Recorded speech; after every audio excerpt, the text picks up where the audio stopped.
but it's a tough test. Alliance Online are killing it. And the Nico Baby AM, we don't see it very often, but keep in mind this hero was undefeated at the major, 3-0. All right, Kyle, you've played with both Hanskin as well as Limp. I'm sure you have some personal interactions with FNG. What is your theory on why Alliance looks so much better online, like here at ESL One Summer or last DPC or the season before that, and aren't able to perform at the major? So first off, during the last 2 games of the DPC season, FNG was actually staying in my apartment. And notably, Alliance won both of those series. So definitely think there's something to say about your living situation and, you know, being in the same space as a former champion. But end of the day, maybe they're just more comfortable playing from home. I think LAN, not jitters necessarily, but, you know, online play has a lot of routine to it. Whereas when you get to a LAN environment, you don't have the same comfort. You're typically like, you know, you have to travel to the arena, you have to wait to play. So you're coming in cold, you know, you don't have time to play a warm-up overthrow or pub directly into your match. And sometimes that can really affect people, but I think they also tried in a way a little too hard with the draft.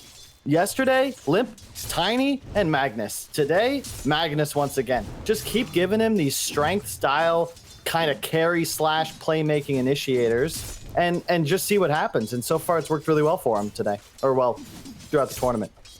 Yeah.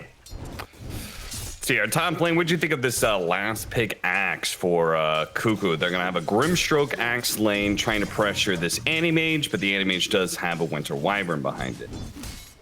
I'll have to see. I actually like it more as a carry against AM because of how incredibly high damage the Manta Shard build can be, you know, completely ignoring AM's magic resist. I've been doing a lot of research for an article on how resistance stacks, and AM, I didn't recognize just how insane it was, but the hero becomes almost invulnerable to magic burst later on in the game because of how the mechanics works. So I think the laning phase will have to go well. Grimstroke's pretty nice in this sense because it allows them to apply a lot of extra pressure. But I would worry for Cuckoo though, because you need a blink post Vanguard really early on. Nice skewer. It's a lot of harass. Yeah. Good amount of damage put on to Carl. They do have the water runes coming up, and Carl does still have a bit of regen left. As you can see, he's heavily trying to contest whatever CS the Limp is going for. Bottom lane is going to be the Wraith King into the Tidehunter lane, who's a hero who is very adept at being able to deal with Wraith King and his skeletons and the small instances of damage. Kraken Shell just deals with all of that. Doing a lot of research into damage block too. I was hoping we saw Spectre into Tide today. Oh, Zephyr, that's it. First blood. Just slowed down too much by the Arctic Bird, and now Cuckoo's going to find most of his mana is going to be burned away as Nico Baby takes the opportunity to put the pressure on 1v2. Yeah, I found out earlier today, damage block affects physical damage reflected by Spectre dispersion.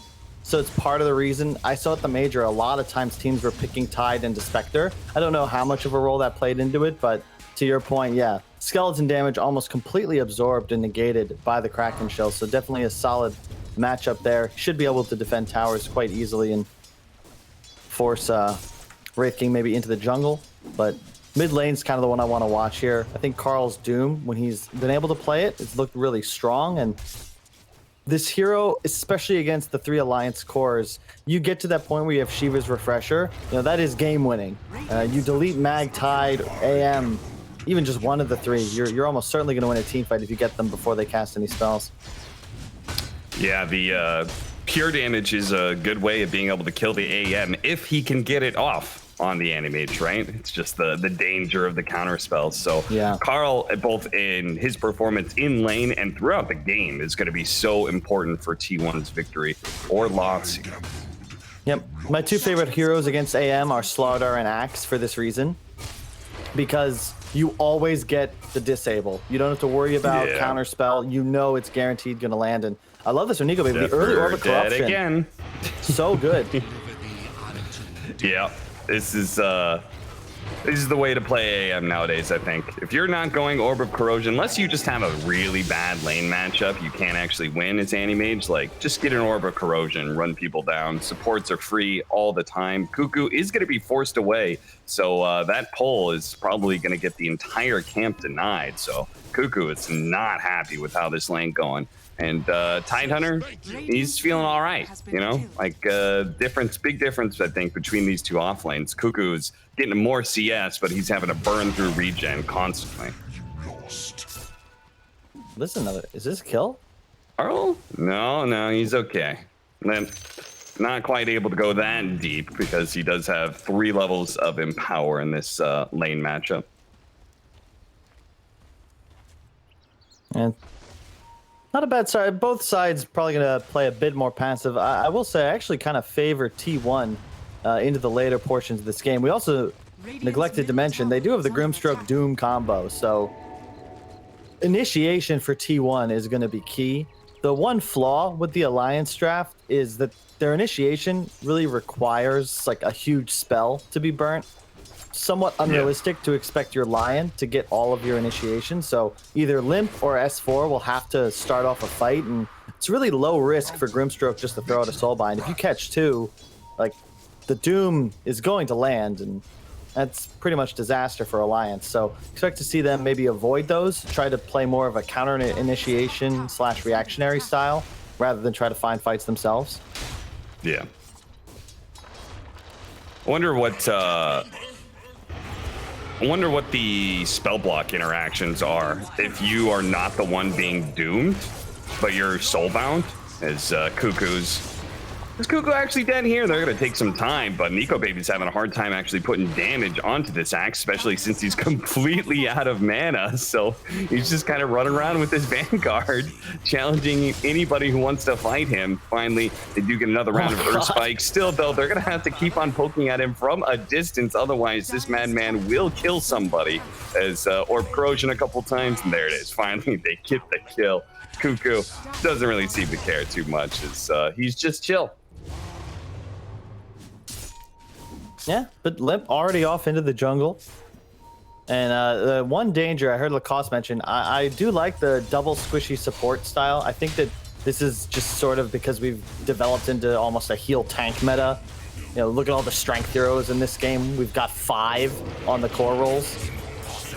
Grimstroke, I mean, Zephyr's just not having a great time, but when you run so many strength heroes as cores, it's a lot easier to get away with double range support. But the trouble is, if you're a hero like Grimstroke and you fall behind, it's very tough to like find a place back into the game.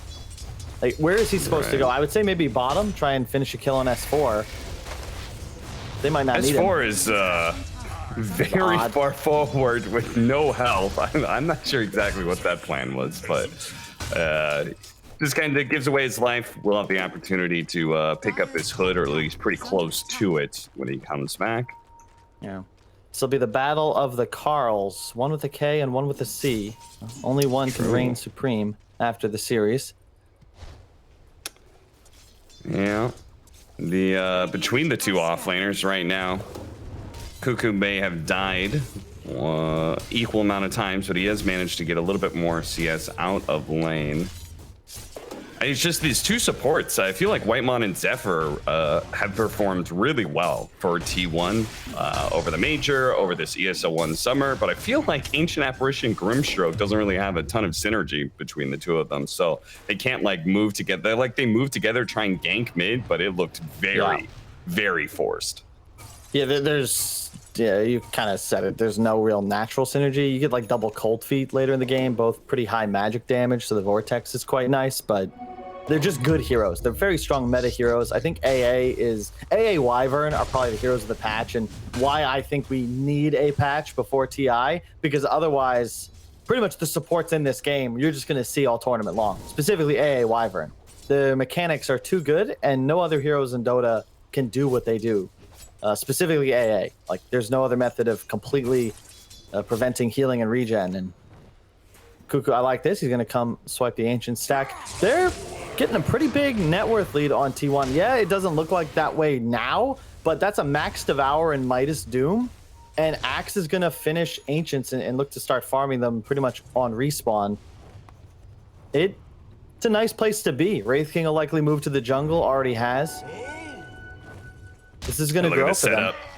They're going to go for the Doom on S4. The first move by T1's cores.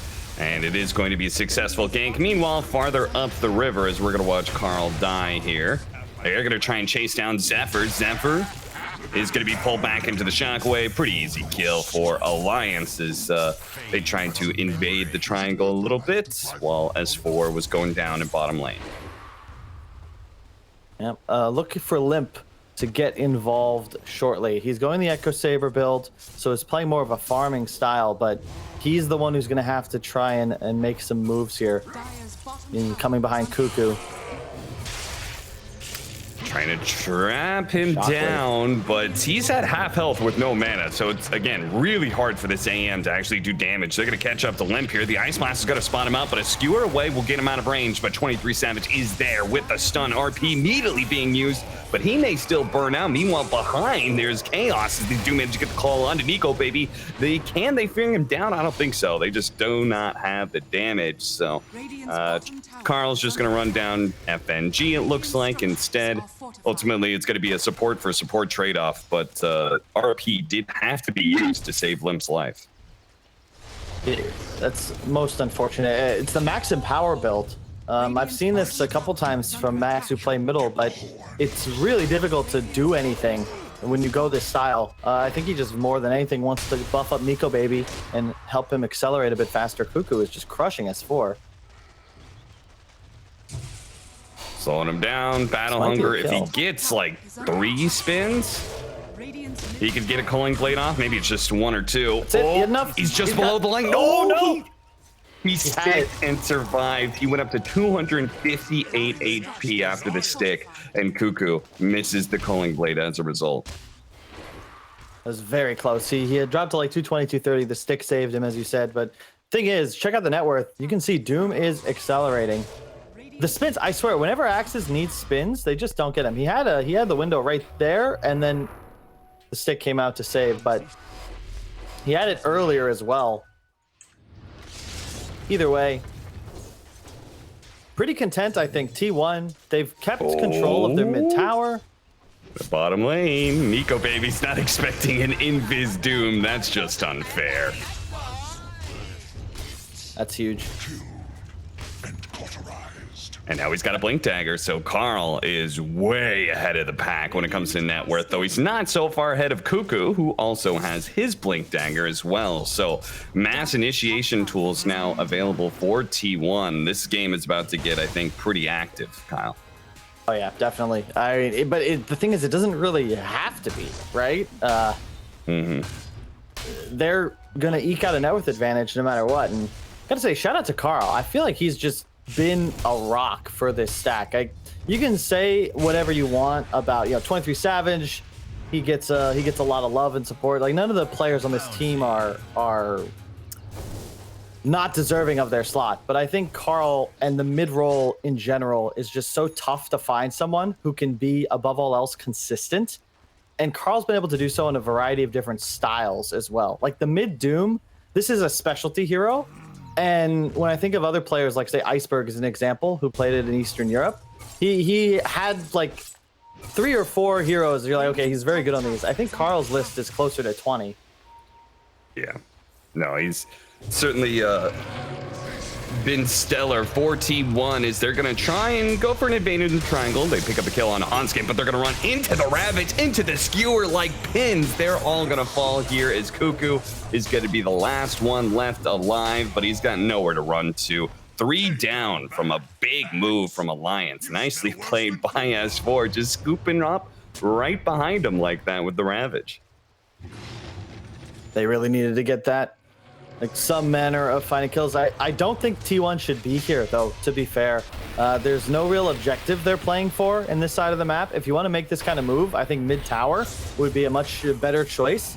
And in this case, they're doing so without Doom. And there's just no need to make any sort of play with Doom on cooldown and without Carl. Like, just wait the extra 30, 60 seconds. They're really not pressured by anything. AM is not a threat at the moment. So just relax a bit, fight for towers. If you want to make that play again, do it now, but do it around mid.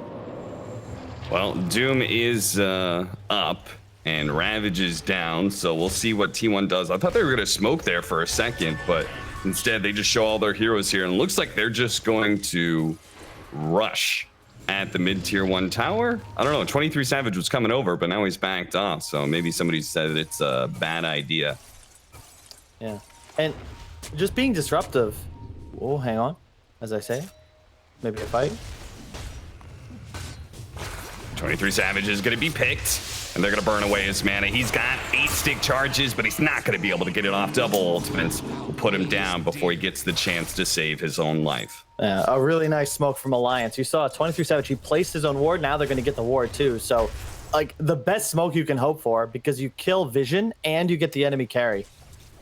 It looks like he is probably maybe not supposed to be there, but you know, you don't expect your ward to be seen by already smoked heroes.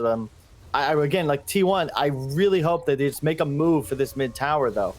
Like, that was the opening just before. Now, you know, Ravage is coming back up in 20 seconds. That window is shut, and their movements now will be against an Alliance squad at full strength. Notably, Nico, he went for the Echo Saber build, so Limp's gonna have to be really disciplined about ensuring Empower's always left on. It's better in the sense that if you are empowered, it's better to spend this money than try and like save for a Battle Fury or something. But it also means Nico Baby is going to be a lot stronger early in these engagements, so he'll likely be getting involved. You can't give away free towers, but now T1, they'll make the move. Skewering on back, Cuckoo getting ripped apart by all this damage. Jeez, that was a little bit more than I expected, but the empowered mag hitting for over 200 damage a hit with the Gush as well. They're going to be able to get the soul behind Double Doom. The Ice Blast out as well. That's going to be 2 kills instantly for T1.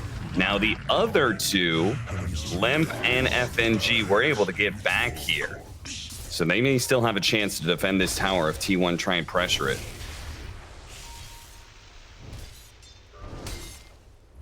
We'll see. I don't think they really have the ability to do that just yet with the build that 23 Savage is elected for. Unless did he just change it up? What?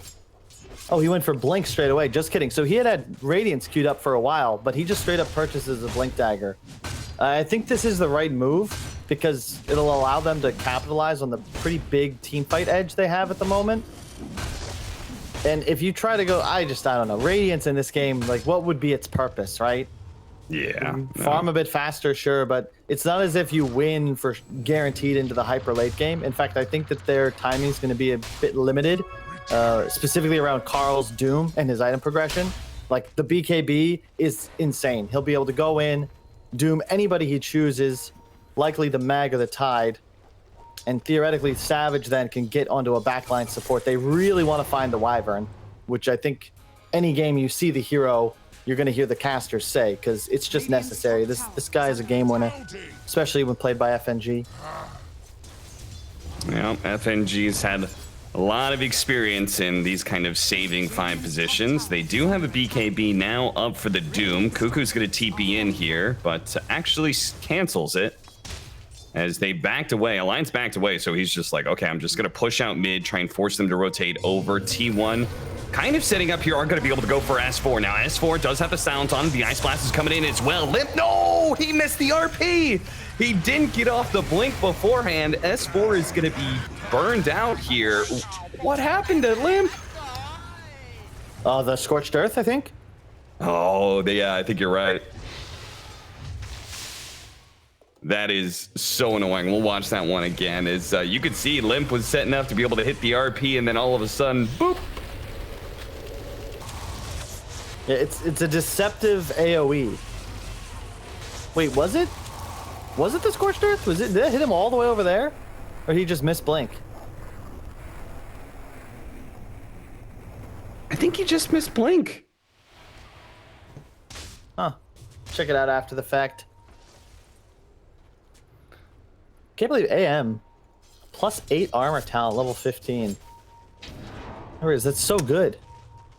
Yeah, and he is farming up a machine thanks to the Empower. Maybe not quite as much as a Doom, but that's just a little unfair to compare to. He is going to have his Manta very soon on Nico Baby. Meanwhile, Carl's Doom already has a BKB and is working towards Shiva's. Now, I actually was watching the T1 OG game yesterday, and I saw early ban, maybe it was the VP game actually, early ban of Doom, right? And I thought somebody asked me like, why are we banning Doom? And I said for T1, I feel like this Doom is really good for them because they're so good at late game team fights, and Doom always gives you a late game edge. Would you, in general, agree with that? It just makes the game plan simpler, right? Like, you're always going to have tools to win an engagement. You never really feel like your draft is going to fall off, so it allows T1 to just play a more balanced style. Like, if you, instead of Doom, are running pretty much anything that doesn't have Devour and Midas, like, you're on more of a clock. But even in this game, you're playing against Mag, Tide, Anti-Mage, but it doesn't feel like you're on a clock at all. And I think that's all the power of the Doom. Yeah, no, I totally agree, especially with Hanskin describing T1's style as being very oppressive, and like they like to pressure you a lot early on. Doom is certainly a hero that, as you're saying, like, can go late game thanks to the way he generates gold, but is also able to be active and pressure enemy heroes. So it's kind of the best of both worlds for T1. Yeah, but you can see their gold lead is growing. You know, you don't typically see this against Empower drafts, but this is what happens when you have a Doom, a Wraith King, just constantly farming his Cuckoo. No, he's going to go BKB, so they won't have the Manta Shard Axe. I think that's actually a pretty big power spike if he does go that route, just for killing the Anti-Mage, because they will have some difficulty with that if they don't get the Doom off. Yeah, I'm a little bit surprised he isn't going that route, because as you said, the pure damage is so effective, but I guess maybe they feel like that would be putting too many eggs into a late game basket. Still though, I mean, I'm looking at this. This is mostly a single core draft for Alliance, right? Like, this man can scale up and do a lot of physical damage, but they're mostly riding on the AM's late game output. And I feel like Doom always is a pretty good answer to that. Just crazy. I haven't seen mid towers alive this long in some time. It's 22 minutes almost. No Roche threat. And because there's no tier 1s, you can't really make a play for Roche. You need to make a play for kills. They're going to go for it. Savage. 23 Savage has the shard, so he is not going to die here right away. But on his second life, he may come back and just instantly die again. He will. There is nothing they can do about that. There's just too many heroes on top of the carry of T1. Now, not only is the Wraith King dead, but Reincarnation is on cooldown. T1 are not going to go and let this Roshan happen for free. Smoke breaks. Cuckoo, look at this positioning from Hanskin. They can get this DD. Oh, the stomp coming in. The two-man soul bite with the Doom and the ink swell. Just beautiful stuff from T1. And the fight is seemingly already over as the two cores are dead. As for, he tried to go for the kill on the white man. Winter's Curse does actually hold them in place and kills the Ancient Apparition finally. Maybe they can get out of here, but they're not going to win this fight without their two damage dealers. Okay, Cold Embrace after Cold Embrace is saving him. Carl's done with that nonsense, though. He chases away the Winter Wyvern while his other two allies focus on the S4 Tidehunter. Third core down, and Alliance lose control of the pits. 23 Savage is back online, and he wants that mid tower. They got to respect T1 a little bit more, Cap. They have no Ravage. There was a buyback on the Wraith King, but didn't even have to use it because the perfect initiation comes off. And perhaps they were lulled into a false sense of security. They had the ward to the left, so they just don't see anybody. And then before you know it, you're double stomped and double doomed on both your cores. So really just excellent job. T1, it's the patience that's been winning them a lot of their games, because if they rush in, they try to get a DD on their Doom, like, they're not getting the initiation. They're not winning that fight. But they have the wherewithal to just camp the high ground, wait, and Alliance just wander into their own demise. Really nice job. Hanskin did a cool play at the end there. He mana drained Carl, preventing the second Scorched Earth and a potential War Stomp, so that actually saved both supports' lives. But either way, huge win for T1. And you're going to be content to just chill now, wait for Doom to come back up. You have BKB on Wraith King soon. He's going to need that, or he's going to die twice in a row, pretty much all game. Reincarnation is back up again, but 23 Savage is being patient. Limp managed to find a nice skewer back onto 2 of them, unable to get off the RP, but he does so now.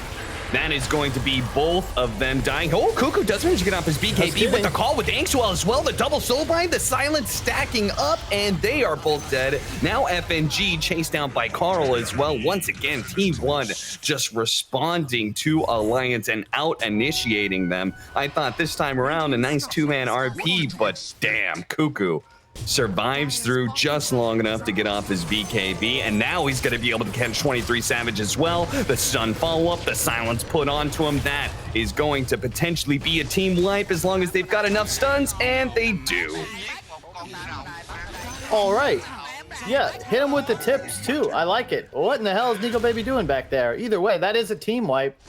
And Alliance just, again, they don't respect the power of T1. They get the kill on Wraith King. You said, oh, they're both dead. Yeah, well, Wraith King has built-in Reincarnate, and Cuckoo had a BKB.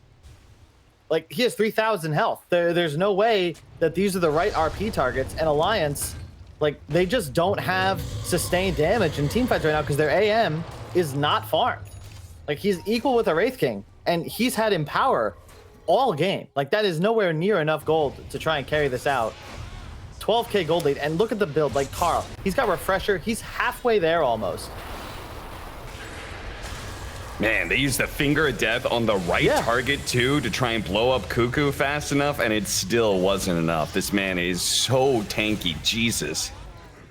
Yeah, just a Vanguard and a BKB, BKB, and he's got 3,000 HP. I think he was escaping from the team fight. Maybe he was cutting creep wave. He had teleport in 20 seconds. He was just getting greedy. And T1, they're just gonna Anti-Mage, yeah, sure. I'll blow a TP and try and make it happen. See if we get any giggles. A couple. And it feels like, Kyle, that that pressure that we're talking about, that late game pressure of like, okay, we don't actually outscale the enemy, that I feel like Alliance is feeling that pressure a lot, and that's why they're trying to make these moves, but they're not doing it as cleanly as T1 has been able to. I mean, just look at the late game now. Because of Zephyr's performance and how many kills he's been a part of, he's gonna have an Aghanim Scepter soon. So if they ever catch the AM with a Soulbind and then they manage to Dark Portrait him, his own illusion is gonna burn through all of his mana. Yeah, T1 is not falling off. All of their heroes can continue to buy pretty much just a full set of more items. Like 23 Savage is what? Armlet, BKB, Blink? He can get a hell of a lot stronger. Nice read there by Hanskin. Blink it away just as Cuckoo trying to find him. Still, though, it doesn't solve the current problem, which is that T1 is sort of able to just 5-man around, massacring buildings as they go. And Alliance can only play the edges of the map right now. Uh-oh. Yeah, I really like the decision. 23 Savage buying the Shard really early has cemented them in this game. And a lot of times carry players, they can get a bit greedy, especially when they're somewhat off their typical pace, and they'll want to go for, something that helps them accelerate. But he recognized, like, I will never get ult off without Shard. They're like, it's Alliance. They're going to be focused on the mana drain. They know how to play this game. And Shard is ensured that he actually can't be that initial target. Carl is playing in a way that makes it very tough for him to be found. But like we saw at the Major, I think Alliance need to recognize that they need to kill Doom to have any hope of winning a team fight, especially when this Refresher gets completed, and that's more than halfway complete. Man, it's just crazy to me that T1, like how effective they've been at team fighting around each other. I mean, we were talking about how like Doom is a very simple button, but consistently pulling off the Soulbind double Doom combo. Like I've seen teams with this 2 heroes, like, and they just never get the combo off a single time. And here it feels like Zephyr is just always able to find not just a Soulbind, but a really good Soulbind on like 2 cores. It's been kind of insane. And I feel like in some ways that has to be Alliance screwing up their positioning a bit. I think they're just not really recognizing how fights have to start. even as an example, when they killed Savage on Ancients, right, and run into the pit, you blew Ravage for that. If he has buyback, it's equalized, and then they run out as if T1 don't have like hero deleting abilities. Like you can't fall asleep. Like Grimstroke and Doom, you have to recognize that these heroes, if they're allowed to free cast in a fight, you're going to lose that engagement, especially now that BKBs are out, which effectively remove S4's hero from the game. Like Tide's fantastic, but Doom just does everything better. And I think you heard Lacoste on the panel. He's like kind of questioning it because that's like, he's been retired for like 8 years, but even back at TI2, you knew, hey, don't pick Tide into Doom. Yeah. And back then, we knew that AM versus Wraith King was good, as they're going to be able to find the Winter Wyvern. But back then, Wraith King didn't have talents or shard. And nowadays, just at 20 minutes, the Wraith King is already able to deal with the quote-unquote counter. Yeah, I mean, T1, they're just chilling. They are in no hurry whatsoever. Alliance at some point are going to get feisty. They're going to think, all right, we got our spells. We're falling behind. Let's try and get a gank going, because they just don't have the space on the map for Nico Baby to really confidently stretch his legs. But I don't know. Oh, they bait the DD again. Oh no, S4. That's 1,000 damage crit. Ice Blast as well. BKB being used just to make sure they do get this kind of free kill that was available. Very unfortunate for S4 as he was just about to take that DD, and then maybe 23 Savage doesn't have the same kind of damage to threaten him. But now 23 Savage, after getting that killed, is just going to force things around the Roshan pit, and they're going to claim the first Aegis of the game. Yep. And now, the other thing about the BKBs that are really interesting is that it kind of removes FNG. Like, the whole support duo just can't play Dota into this triple BKB. And they picked them up quite early for all three heroes. They had them before 25. Wyvern Curse, obviously, it can freeze the unit, but if you are BKB'd, you're not going to be brought in to attack that ally. So you don't have that turnaround potential. Like, Alliance, their whole draft is kind of engineered on this idea that the Wyvern and the Mag kind of cover each other. But Wyvern can't do that. You can at best stop a hero for a couple of seconds. What is even going on? I don't know what's happening here. Cuckoo's just trying to take the outpost, and Hunskin was just messing with him for like 20 seconds straight. He threw 2 Earth Spikes and a Hex each time to stop him from getting off the outpost. Obviously, they will eventually get it, and they will very likely be getting this tier 2 tower as Alliance. Oh, look at Carl, man. I love it. He didn't get the refresher. He went back for Eon Disc. Because the only way Alliance win a fight is by killing him, and now you can't. That's a good point. Sick.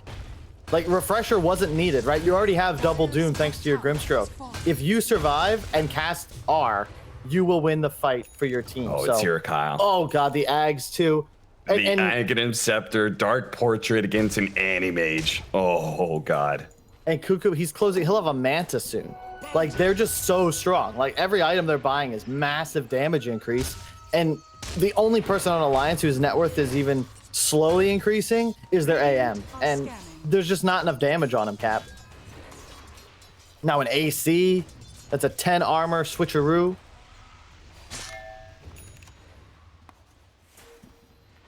I mean, Alliance, they do have this big team fight that they've got 3 different heroes with just the massive team fight changing abilities. They've got Ravage, RP, and Winter's Curse. But it feels like even if they get off the dream scenario at this point against the 3 strength cores and not having any percentage-based damage, they're going to have a very hard time actually winning that team fight, even if they do hit the biggest stunning ultimates. So they need a miracle. Carl has Arcane Rune. He really wants to get in. Oh, and the smoke out from Alliance, but they're going to run right into 23 Savage. Zephyr just want, look, they're ready. They just want a soul bind.